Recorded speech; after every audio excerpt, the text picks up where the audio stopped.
So this is a question for you then, because in the mainstream, as I mentioned, in mainstream arenas, in mainstream places, I feel like personally it's difficult for Muslims to survive. Definitely. In mainstream arenas. Yeah.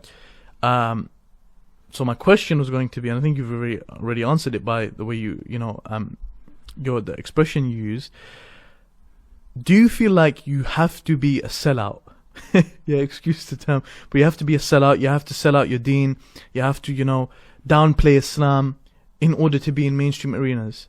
Or do you feel like it's possible, but it's very difficult? What do you mean by mainstream arenas? So I mean, for example, being a presenter on the biggest TV channel that there is. Yeah. With a beard though. Yeah. With a hijab. But with proper hijab. Yeah. Looking like a proper Muslim. Yeah. Do you feel like that's possible or it's not possible?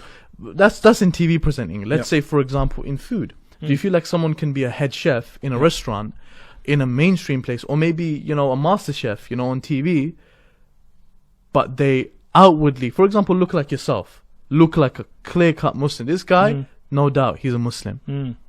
Yeah, I think politically there's lots of challenges there. But I'm saying to you that I believe that leaders are all around us.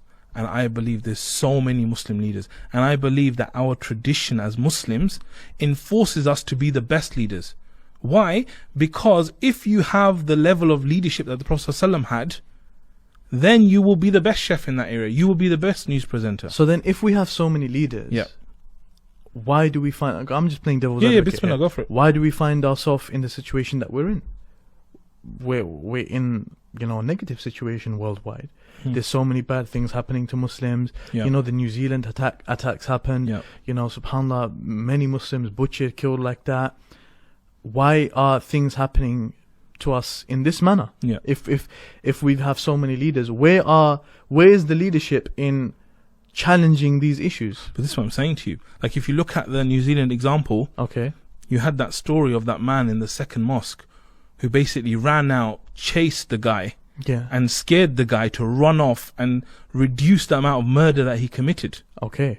That's leadership. Yes. Right? He could have just run away, done something else, and he went there. So you're asking on the bigger level. Yes, right? I am. Where's the leadership on the bigger level? On the bigger level. But I'm saying that... But you're saying it more on an individual I'm saying basis. not only individual, I'm saying on a very, very, minor level of forget that. Think about you as a leader.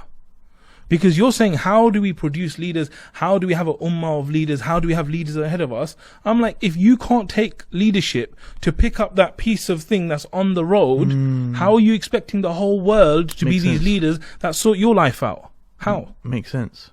So I'm saying it starts with you. It starts with me. So you're saying if all of us really acknowledge that we are leaders, because you've mentioned it now. And I'm sure many people that are leaders might not even know that they're leaders. Because they do the things that you mentioned.